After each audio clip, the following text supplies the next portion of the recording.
the Workforce Connections podcast, where we discuss workforce development in Southern Nevada. Here's your host. Hi, welcome to another episode of the WC podcast. My name is Scott Black. I'm the Mayor Pro-Tem and City Councilman from the City of North Las Vegas, and I'm honored to be here today as the guest host. I'm excited to introduce you to our guest today, John Entsminger, the General Manager of the Southern Nevada Water Authority. Thank you for being here today, John. Thank you so much for the invitation, Councilman. Absolutely. So, like I said, I have the privilege of working with John on the Water Authority with you and your team. I also have the good fortune of working with Jaime Cruz and his amazing team here at the Workforce Connections, the local workforce development board. And it's really interesting. You know, you might ask, why are we merging water and workforce together? But really, at the end of the day, water is a huge, huge component of economic development, of growth, of viability of our community. Workforce development really is the water supply or the lifeblood of workforce, providing individuals with jobs and employers with a ready-to-go workforce. And so, again, I appreciate you being here today. I'm a special guest host. When I realized that I could jump in and push the regular host aside and say, I want to interview John Entsminger from the Water Authority, here we are. So thank you. First of all, let's get down to the nitty-gritty. Who is this John Entsminger? You're the face of water in Southern Nevada. You're the voice of water for a long time here. You're a regionally and really internationally respected expert on water resources and conservation. But tell us about your background. Where are you from? How did you make it to Southern Nevada? Yeah, so I grew up in Colorado, and from basically birth to age 27, I was in Colorado. And if you told me I wouldn't live most of my life there, I would have doubted that. But having gone through school there, I did undergraduate at the University of Northern Colorado, and then went to law school at the University of Colorado Boulder, and that's where I first met the Southern Nevada Water Authority, because I had spent my second and third year in law school specializing in environmental compliance, water rights, Native American law, and then during my third year, SNWA interviewed on campus in Boulder, wound up offering me a job. I'm in my mid-20s. I'm like, I can go to Las Vegas for 2 or 3 years, get that first line on the resume, and 25 years later, here we are. Like so many people that come here for a brief amount of time, wound up putting down roots and calling Southern Nevada home. That's amazing. What a cool story. So Colorado raised, Colorado educated, took a chance on Southern Nevada, and it stuck. It's interesting. Tell us a little bit about the cross-section between the legal career that you pursued and how it merged into water. Was that by design? Was that happenstance? Did it just work out that way? I mean, have you always had a passion for conservation and natural resources? I'd say the first time I really appreciated that you could actually do water as a professional career was the summer before I started law school. There was a reading list that was required before you started law school, and one of the books on there was a book about the history of water development and water law in the Western United States. And out of the 25 books on that reading list, that's the one that really put the hook in me, and made me realize it was a path I could take. So I specialized in it during law school and was hired into SNWA to be the environmental compliance and water rights attorney. So I immediately was thrust into groundwater hearings in front of the state engineer, backbenching, but being involved in Colorado River negotiations as far back as 1999, and through those processes that I know we'll talk about a little bit later, I think that's what gave me ultimately the resume and the reputation and the accomplishments to step into being the general manager of the Water Authority in 2014. That's really awesome, and I think the benefactors of this interesting career path that you chose are the residents of Southern Nevada, the 2.3 million people that we serve on a regular basis, providing a safe and sustainable water system, as well as the 40 million visitors that come here each year. And so it's pretty cool to hear that your path into the legal profession was intentional relative to water. You had a passion for it. You drank the water, if you will, right out of the gate and pursued that in a really an amazing way. So speaking of the 2.3 million folks that live here in Southern Nevada that drink from the taps and the water lines that you and your team provide, as well as the 40 million visitors, tell us a little bit about the infrastructure. I'm familiar with it because, as we all know, I am a water nerd. I'm a certified water nerd. Do you have yours too? I have mine. Okay, So it's Water Nerd Powers Activate. Okay, so I earned this sticker from the Water Authority. It's something that I'm proud of because the system that we have in place is complex. It is, the way that you and your team operate it is very, very intentional, very scientific, very regimented. So talk to us a little bit about some of the components of the water system, both the basin, the delivery, the treatment, those types of things, just so people can get a kind of a 60-second, 30,000-foot view of this amazing water system that most people take for granted. Sure. So if you go out onto the shore of Lake Mead, you can see some infrastructure that doesn't necessarily look that impressive on the surface. But if you follow that, 500 feet underground, you're talking about $3 to $4 billion worth of infrastructure that can pump water out of Lake Mead, clean it, and deliver it into the valley to the tune of 900 million gallons a day. So we have two big treatment facilities, and we have 3 pumping stations that we can utilize. The Water Authority doesn't have as much pipe as you might think. It's a couple hundred miles, but it's all 10 to 12 foot diameter aqueducts that move water across the valley.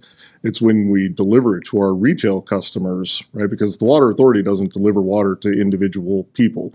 We deliver water to North Las Vegas, yeah, absolutely. City of Henderson, the Las Vegas Valley Water District, which takes care of unincorporated Clark County and the city of Las Vegas.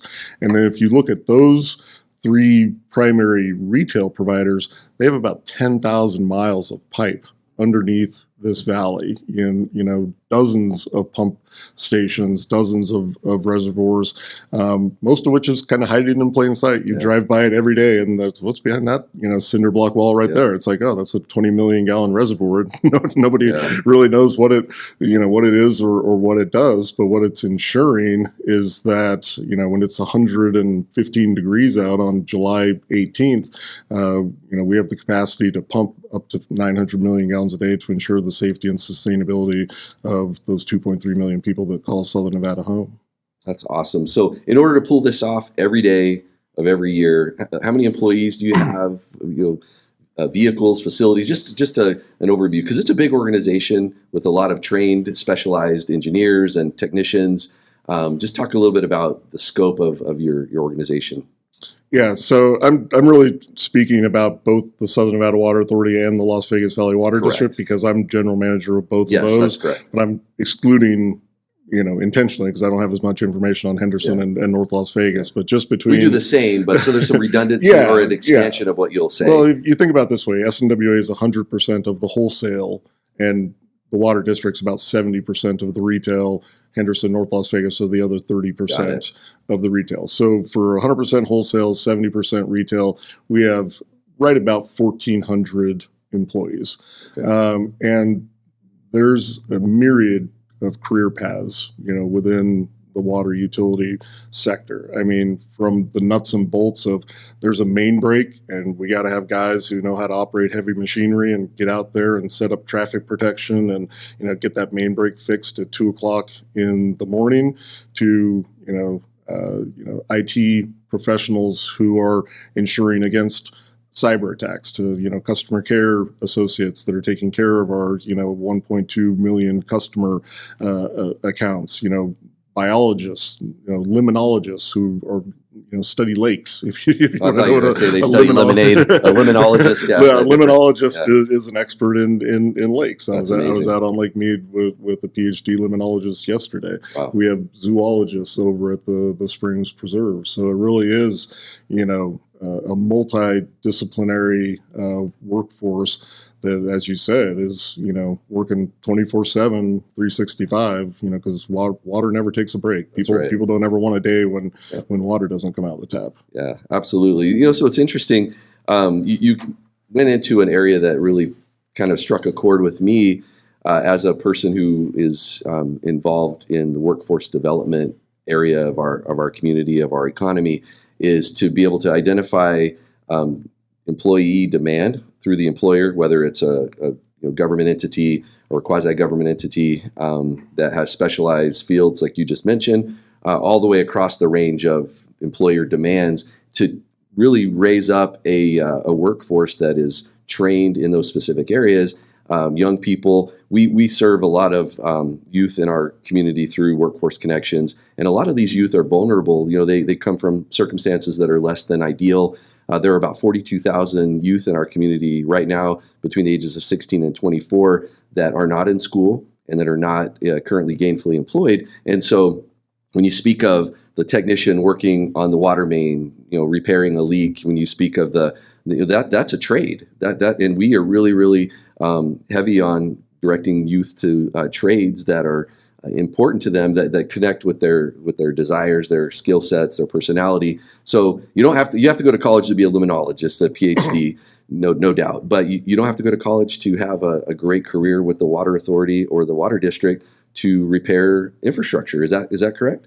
Absolutely, and we provide that sort of training. We have apprentice programs. I mean, you can come literally straight out of high school, and if you hook on with us in more of those trade kind of capacities, we have probably one of the best pension plans in the state, if not the country. So a very, very decent working wage, a very secure, kind of working environment in terms of, we have people who regularly work, 25, 30 years for us and even beyond. So it's water utilities, I think, are an overlooked area for our young folks to be able to get involved and meaningfully give back to the community. I mean, what's more important than making sure that your neighbors have water every day? Absolutely. But at the same time, being paid very well and being respected and taken care of. I think that's awesome. And so what I would like to do is kind of put a pin in that topic, and as we talk through, because I have a lot of other things I'd love to pick your brain on and have our viewers hear about and learn about, because a lot of people don't know what the Water Authority does, what the Las Vegas Valley Water District does, and how it impacts them on a daily basis. But I think the conversation around workforce development, engaging the youth in meaningful career paths with sustainable wages with great benefits is an awesome thing that I would love to. We'll close out with kind of maybe some tips and how youth could get involved in this apprenticeship and the different avenues. And I would ask you to think about now, to answer in a little bit, what words of wisdom and insight you would give a young person who was going to pursue a career within the water utility. So we'll put a pin in that right now, because I think there could be a really dynamic relationship between Workforce Connections and their expertise in identifying and directing job seekers, especially young adults and young people, to connect with organizations like yours that over time have needs for people to fill positions that are ready to go, that are the right person for the job. So we'll park that for a moment. Let's talk a little bit about conservation. So in Southern Nevada, I'm always amazed when I hear the stats from Colby at the end of the meeting of how far we've come as a region, as a community, relative to water consumption. I wish I was prepared with the actual stat, but you can probably fill it in. But the idea is today, with 2.3 million people, we're using less water than we did 20 years ago with a third less population. So we're using less water today with roughly a third more population in our community. True or false? True. Okay. And just to put finer numbers on it, just since 2002, we've added about 850,000 people to the Las Vegas Valley. In that same time period, we've reduced our gallons per capita per day, so how much each person uses, by over 50%. and we've reduced our total net usage in Southern Nevada by about 42%. So we have demonstrated you can have pretty high population growth, you can have dynamic economic growth and economic diversification, and you can do so not only with a zero water footprint, you can actually grow with a negative water footprint. Okay, so we're going to just pause and absorb that, let that percolate a little bit, because that is really an incredible stat.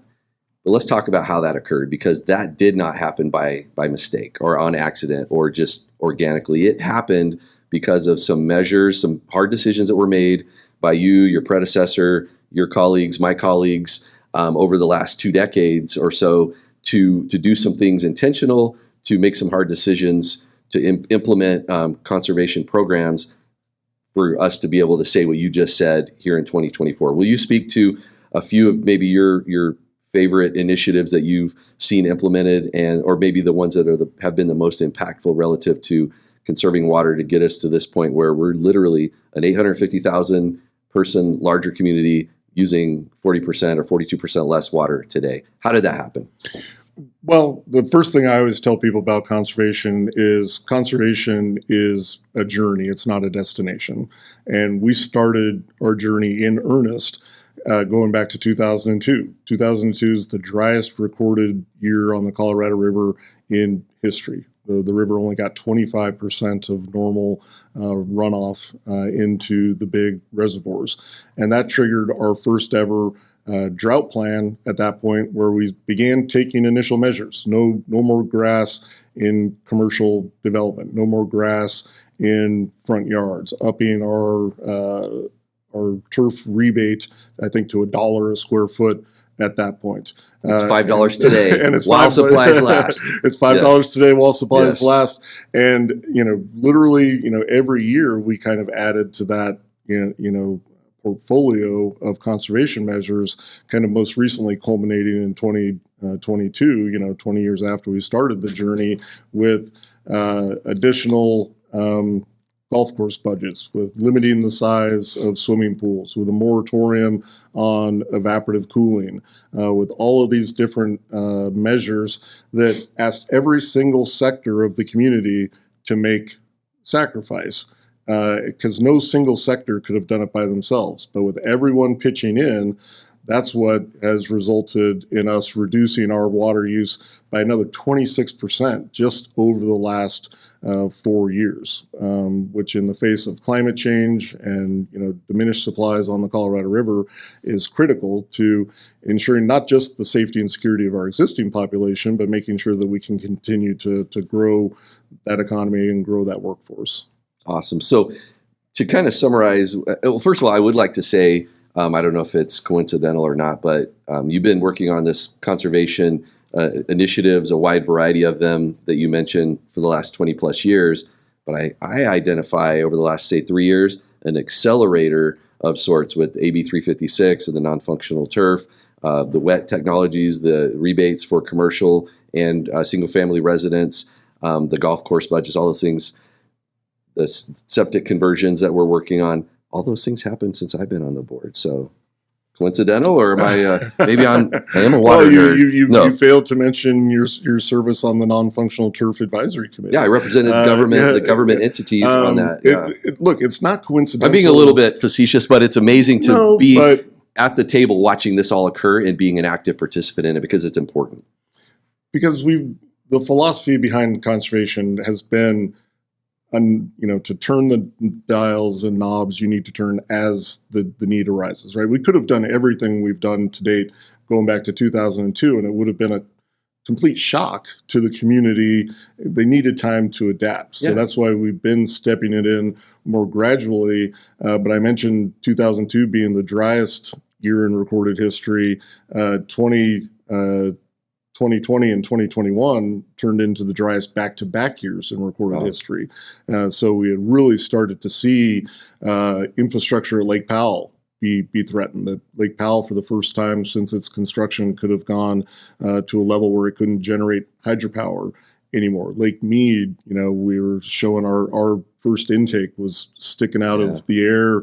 They were discovering bodies in barrels. Yeah. You had this kind of almost apocalyptic landscape and narrative from the national media. So that's why we did hit that accelerator, as you called it, and with you and the other members of the board here in the last 4 years have probably about doubled all the efforts that have been put in place in the first 16 years or so of our journey.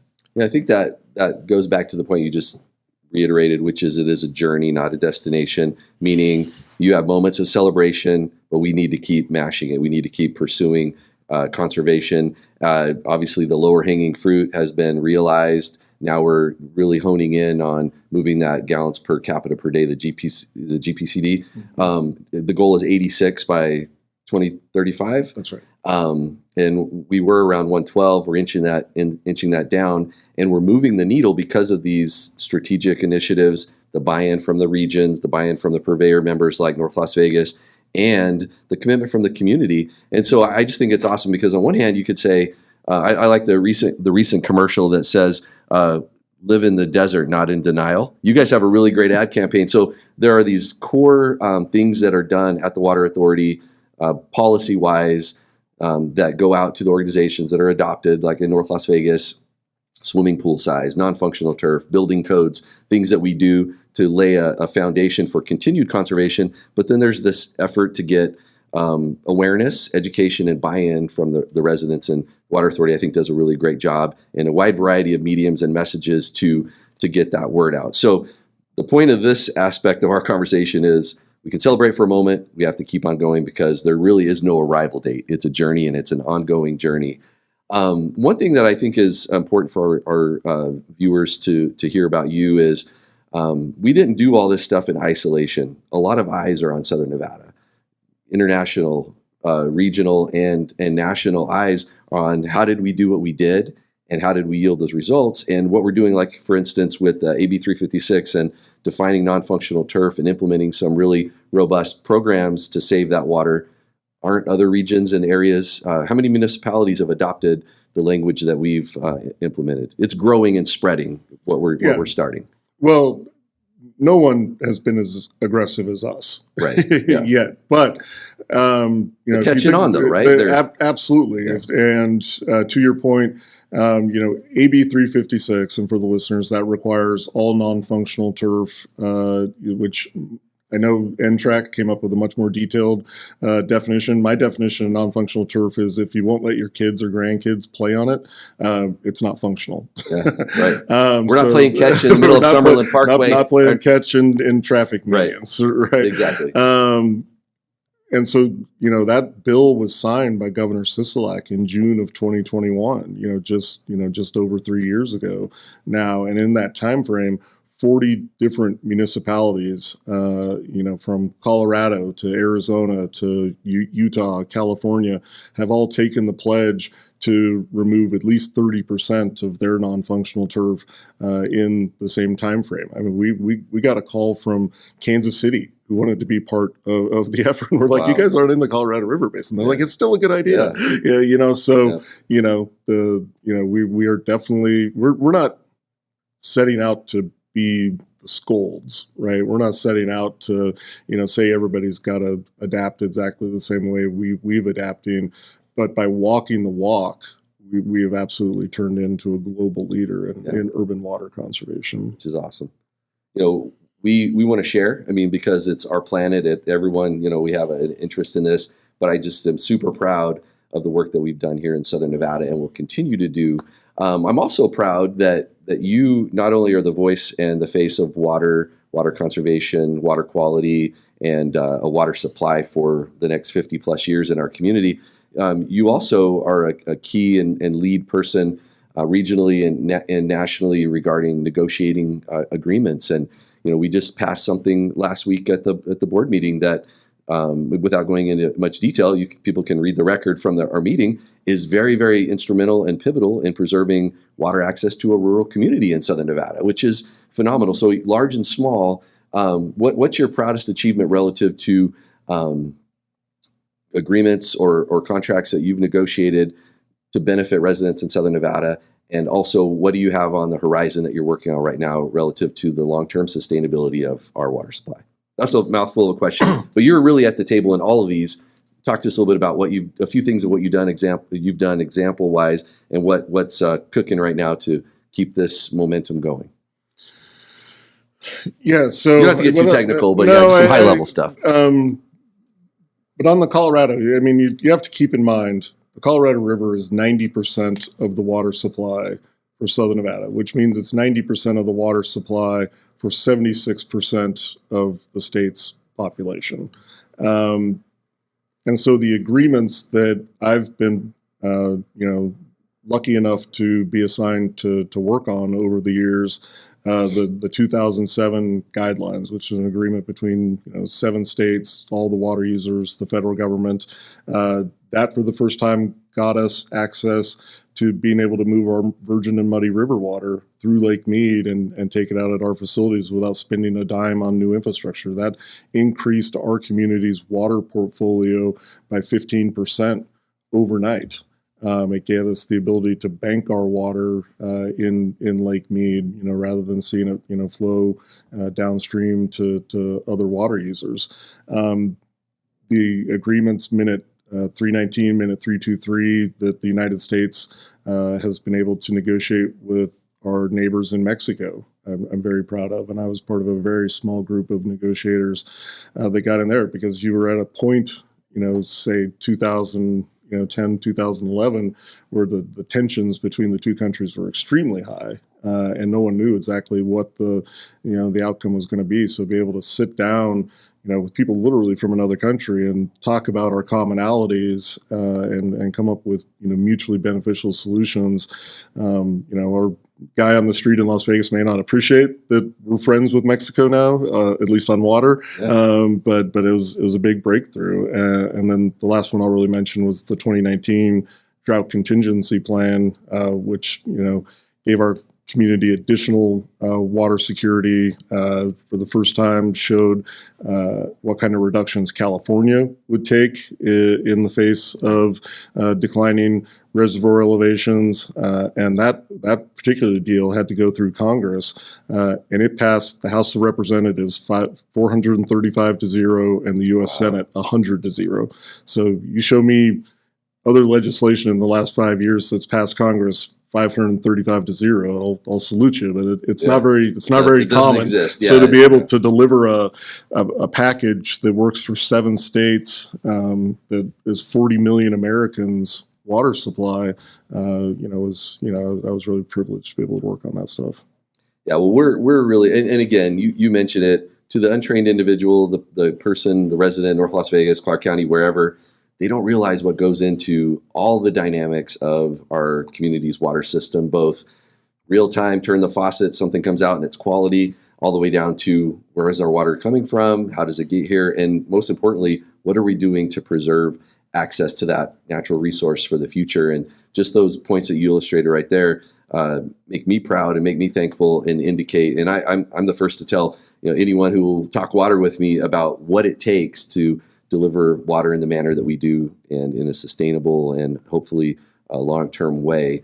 Like you mentioned, there are 7 states, 40 million people. It's a competitive landscape, incredibly competitive, with a limited and growing more limited resource. How do we approach that? And it's awesome to have a leader like you at the table in these conversations as we determine where we go from here to sustain water for our community and also along the entire basin. I know we're partnering strategically outside of the valley. We partner with like Metropolitan Water in LA. We're doing strategic things, alliances and partnerships to help them help themselves so we can keep more water in the lake and preserve it for the future. So we could talk all day about the strategies and procedures that are in place to sustain our water.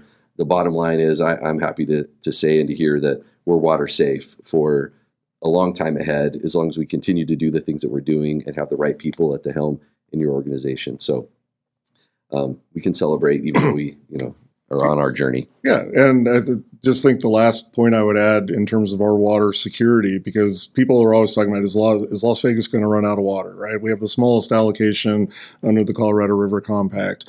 And the first thing I would say is we're not going to run out of water. There's always, we have endangered species upstream of us and a treaty obligation downstream of us. There's going to be water flowing past our front doorstep, into the next century. We're uniquely situated to and that's my point. Because we're upstream of Hoover Dam, we have installed $1.5 billion in redundant infrastructure to ensure that we can pump water out of Lake Mead when it's physically impossible to deliver it to California, Arizona, and Mexico. So from not just a planning and resource security perspective, the actual physical ability to pump water, we're far more secure than any other city in the desert Southwest. Because of that proactive investment, the foresight to put in that infrastructure. I've been out there on a tour with you and your team, seen it with my own eyes, and it's incredible the amount of leadership and commitment and resources it took to do that future planning, and it's paying off for us today, and it will continue to do so. So this is interesting. We've talked a little bit about your job. You have 1,400 employees. You have lots of high-tech equipment and machinery, miles of underground water lines you're planning for the future. I don't know how, you must have 26 hours a day when the rest of us have 24. You have a busy job. Some of the things that you're involved in outside of the Water Authority that are kind of related. You're the president of the Association of the Metro Water Agencies, a trustee at the Water Research Foundation, the Desert Research Institute Foundation, member of the Global Economic Alliance. So you do a lot. You're clearly committed and passionate to all things water and all things water conservation. What else do you like to do? Tell us a little bit about, give us an inside look into the John Entsminger off-duty. He's a pretty boring guy. What? Come on. Look, I love to read. I've always been an avid reader. So when I have downtime, lots of times you'll find my nose in a novel. When it's not 115 degrees outside, I love to get outside and hike and get up into Red Rock. My wife and I love traveling and getting out and seeing different places. But it's as you said. I mean, my boys are getting a little older. One of my oldest is going off to college in the fall, and my younger one's going into his junior year. But for most of the time I've been general manager, I had young kids and a really kind of time intensive job. So yeah. I didn't I didn't do that much outside of work. But I read books, I travel, and I'm a professional napper. Give it any chance at all. I love it. Well, thank you for that inside look into you and who you are, but most importantly, what you do for your profession and the commitment that you have to Southern Nevada as water supply is amazing in my opinion. And so it's awesome that we're able to showcase that here today at Workforce Connection. So before we wrap up, I mentioned earlier about why would we merge a conversation around water on a podcast at a workforce development board? Why would we even do that? And so, you mentioned about how we're using less water with more people. We're still growing. We're still economically vibrant in the community that I represent, North Las Vegas. We're growing in a lot of strategic ways: residential development, commercial development, industrial development. And people do ask, how can you keep building these homes? And you and I had a conversation some time back. Our community had and continues to have big decisions to make. Do we want to use all the water we can use? We can do that. Do we want to grow and develop and be economically vibrant and create jobs for people to have workforce connections help them navigate to? Or can we do both? Is it one or the other? Or is it both? And I think the answer is yes. It can be drink all the water and we'll be, stagnant as an economy because we can't do both. We can, be conservative in our usage of our natural resource and continue to grow and develop. What would you say about that in terms of, doing workforce development, economic development, and water simultaneously? Yeah, I absolutely think you can do all three. It's how you do it, not whether you do it. Because clearly there will be voices that say, kind of pull up the drawbridge, no more people, we're good where we are. And you're an elected official, I'm an appointed official, so Right. you might have, more to say about that than me. But if the community wants to continue to have economic diversification, if we want to continue to grow our workforce, we have the water resources necessary to do that, but you have to do stuff. And I think a perfect example of it is the Nova data center, coming to North Las Vegas. Here you have a $400 million data center that has a zero water footprint, which is going to contribute, enormously to the economy of Southern Nevada. Whereas if you look at, just legacy data centers built in the 90s, like 2 of them would have used as much water as a golf course. So, as these technologies emerge and you see that it is possible to grow your economy and simultaneously use less water, as long as the community, and I obviously I count myself a member of the community, but these aren't decisions the water authority should be making on its own, right? At the end of the day, if you look at some of the things that have to go back to the home boards, there's a reasonable argument that I work for 27 elected officials. Yeah, it's true. You guys are the ones that have to give me the direction of saying we're willing to do these tough votes. You've been in board meetings where golf course industry was mad at you, right. Pool builders were mad at you, but if each segment of the community is asked to sacrifice a little bit for the greater good, then ultimately, the entire economy, the entire region can continue to thrive. Yeah, it's cool. You mentioned the Nova Data Center. We have proof all throughout our community in Southern Nevada that we can do both, and we are doing both. We are economically vibrant and growing, and people are moving here. People will continue to move here, and we can still do that. People can live a quality life with a quality employment and enjoy Southern Nevada and use less water. So we can live in the desert, not in denial. I love that. That's one thing that you say in your recent commercial.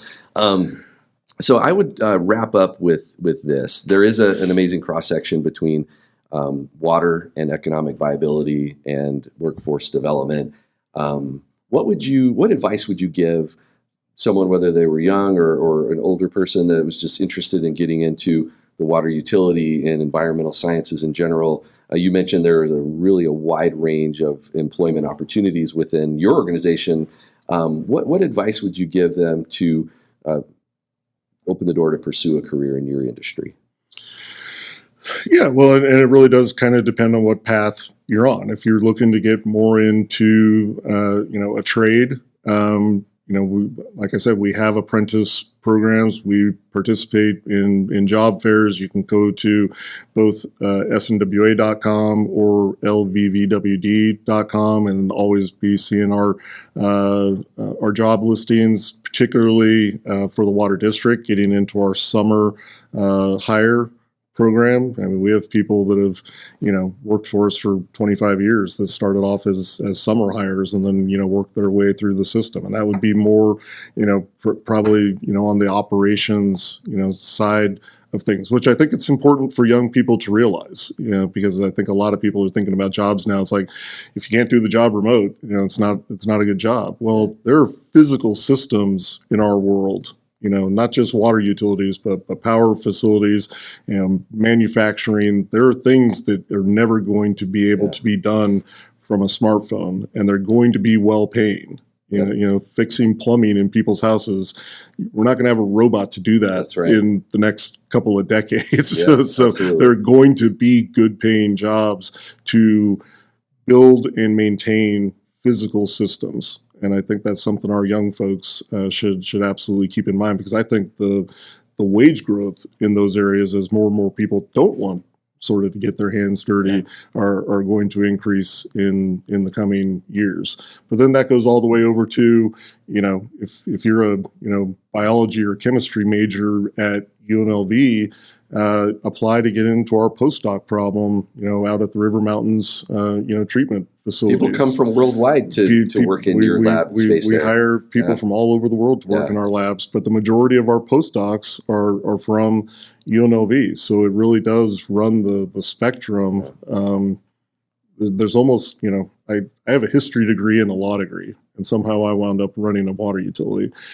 Regardless of your educational background, if you think water's important and you see it as a viable career path, there's a way into the industry for you. I love that. And I think our mission at Workforce Connections as the local workforce development board is to help people, job seekers, find meaningful and gainful employment, and to help in organizations like yours and others that do the hiring to have a ready-made, ready-to-go workforce that are trained up and can take those jobs, whether they're technical, whether they're manual. You're right. You can't virtually dig a ditch and repair a leaky water line. That takes a person committed to do that, and those are great careers. And so to our audience that's listening, especially the young people, check out those websites, check out the water utility, check out not only the Water Authority, the Las Vegas Valley Water District, but North Las Vegas, Henderson, Clark County, whether it's reclamation, whether it's the water treatment or the delivery side. Great careers are within these water utility entities. And so thank you for sharing that. So we've talked about a lot. I think I would summarize it in this way. By doing the right things in our community, we can be confident in our water supply, in our water system. We can be confident in our ability to continue to grow economically, to continue to create workforce development and employment opportunities regionally because of the deliberate efforts that have been undertaken by your organization. Or we missed anything? Would you like to just capture the essence of our conversation today, or are we good? I think the only thing we've said, we've talked about the role of, myself, of the men and women that work for me, of the board of directors that I work for.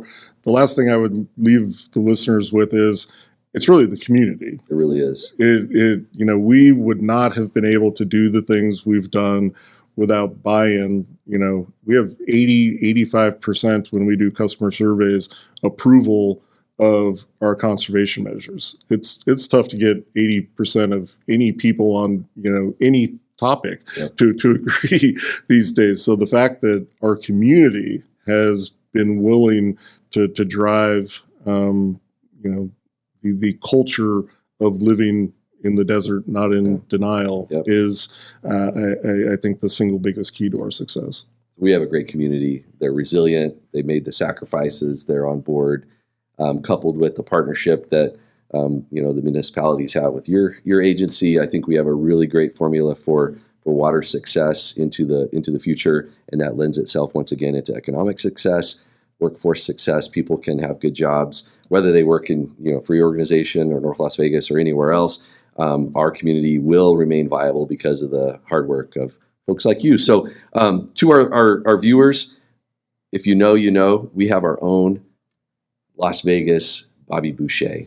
He cares about water quality, water delivery, and tasty H2O. So thank you, John Entsminger, for being here with us today. If you know.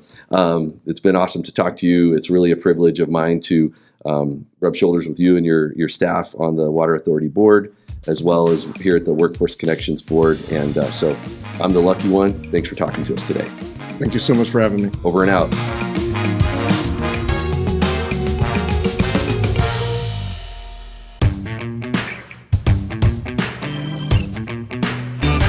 All right, we're here with John Entsminger, General Manager of the Southern Nevada Water Authority, Against the Wall bonus segment. Are you ready? I am. Okay. First segment, your favorites. Favorite food? Knockwurst and sauerkraut. Yummy. Favorite wine for dinner? Cabernet. Cabernet. Favorite car? My first car was a 1984 Firebird. You still have it? You wish you did, huh? That would be sweet. Your sons would love it. Favorite musical group or artist? Are you a rocker? No, I'd say probably REM. REM. Nice. Little 90s throwback. I love it. Favorite movie, and you can't say Waterboy? Gladiator. Gladiator. Favorite book? That's going to be hard because you're a bookworm, right? Yeah, I will go All the Pretty Horses by Cormac McCarthy. Okay. Favorite sports team? Denver Broncos. Next segment. You passed that one with flying colors, by the way. Tough choices. Vacation or staycation? Vacation. Drive to your vacation spot or fly? Fly. Hotel or Airbnb? Airbnb. Retire on a ranch or in the big city? Big city. Surprised me on that one. I see you as more of a ranch guy. But anyway, day by the ocean or hiking in the mountains? Hiking in the mountains. I knew it. Me too. Ability to fly or breathe underwater? Fly. You wouldn't breathe underwater, and then you could swim down and see all the cool apparatus you built under Lake Mead. But fly would be cool because then you can see it all aerially. Ability to speak with animals or speak any foreign language? Any foreign language. Okay, speaking with animals would be kind of foreign. They probably wouldn't talk back anyway. Actions or words? Actions. Justice or grace? Grace. Final segment. Finish the sentence. If John could visit any place in the world, it would be Machu Picchu. the best part of living in Southern Nevada is, don't say Scott Black. No state income taxes. No state. All right. John's favorite thing about his job is? The professional people I get to work with. If John could travel back in time, he would travel to? Ancient Rome. 3 words that describe John are? Tough, smart, and pragmatic. Doing the WC podcast today was? So much fun. Awesome. Thank you, sir. Thanks for being here.